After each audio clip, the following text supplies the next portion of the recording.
कैसे होता है अनजाने में किए पाप का प्रायश्चित। जाने अनजाने में हमसे जो पाप होते हैं उसका प्रायश्चित कैसे होता है। बड़ा सुंदर प्रसंग श्रीमद् भागवत के षष्ठम स्कंध में राजा परीक्षित जी श्री सुखदेव महाराज से प्रश्न कर रहे हैं कि अनजाने में किए गए पाप का प्रायश्चित कैसे होता है। अगर अनजाने में कोई पाप हो जाए तो उस पाप से मुक्ति का क्या उपाय है। राजा परीक्षित जी पूछ रहे हैं, जैसे चलते समय पाँव के नीचे दबकर चींटी मर गई, हम लोग श्वास लेते हैं, कितने जीव श्वास के माध्यम से मर जाते हैं। भोजन बनाते समय लकड़ी जलाते हैं तो उस लकड़ी से कितने जीव मर जाते हैं। इस प्रकार से जाने अनजाने कई ऐसे पाप हो जाते हैं, उससे मुक्ति का क्या उपाय है। श्री सुखदेव महाराज बड़े ही अच्छे ढंग से समझाए कि राजन, ऐसे छोटे छोटे पाप से मुक्ति के लिए प्रतिदिन 5 प्रकार के यज्ञ करने चाहिए, जिसमें पहला यज्ञ है, जब घर में रोटी बने तो पहली रोटी गाय के लिए निकाल देनी चाहिए और उस रोटी को गाय को खिलाना चाहिए।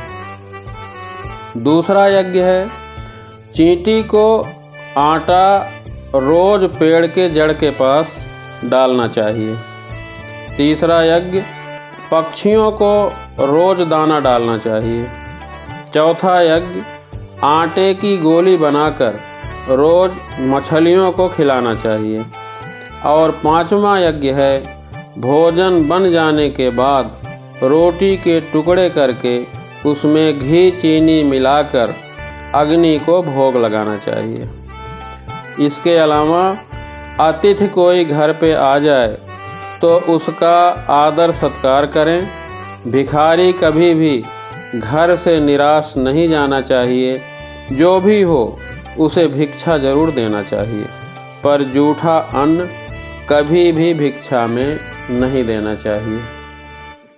सुखदेव महाराज कह रहे हैं कि राजन, ऐसा करने से अनजाने में हुए पाप से मुक्ति मिल जाती है, हमें उसका दोष नहीं लगता, उन पापों का फल हमें नहीं भोगना पड़ेगा।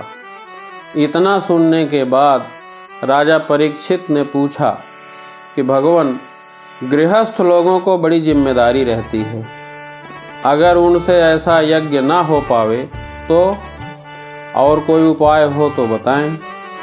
तब सुखदेव महाराज कहते हैं, कर्मणा कर्म निरहारो न ह्यत्यंतिक इष्यते अविद्व दधिकारित्वात् प्रायश्चित्तम निमर्शनम। नरक से मुक्ति पाने के लिए हमें प्रायश्चित करना चाहिए। कोई तपस्या के द्वारा प्रायश्चित करता है तो कोई ब्रह्मचर्य पालन करके प्रायश्चित करता है, कोई यम नियम आसन करके प्रायश्चित करता है। लेकिन सुखदेव जी कहते हैं, मेरा मानना है कि केचित केवलया भक्त्या वासुदेव परायण, केवल हरि नाम संकीर्तन से ही जाने अनजाने में किए हुए पाप से मुक्ति मिल जाती है। इसलिए श्वास श्वास पर प्रभु भजी, वृथा श्वास जनिक होय, ना जाने यह श्वास की आवन होय न होय। किसी को पता नहीं कि जो श्वास अंदर जा रही है वो लौट कर वापस आएगी कि नहीं, इसलिए हर श्वास में हरि नाम होना चाहिए। क्षणभंगुर जीवन की कलिका, कल प्रात को जाने खिली न खिली, मलया चल की सुचि शीतल मंद, सुगंध समीर मिली न मिली। कलिकाल कुठार लिए फिरता, तन नम्र से चोट झिली न झिली, कहले हरि नाम अरि रसना, फिर अंत समय में हिली न हिली। अभी समय है, हरि नाम का जप कर ले। अंत समय आया, उस समय जीभ हिलेगी कि नहीं हिलेगी कुछ पता नहीं है। इसलिए हमेशा हरि का नाम जपते रहो। हरि नाम का इस कलिकाल में बहुत महत्व है। श्री रामचरितमानस में भी है, कलियुग समयुग आन नहीं, जौ नर कर विश्वास, गाई राम गुण गण विमल, भवतर बिनहि प्रयास। कलियुग में सिर्फ और सिर्फ भगवान नाम का ही सहारा है और कोई उपाय नहीं है। भगवान का नाम लेते रहें, बस भवसागर से पार हो जाएंगे। जय श्री राम।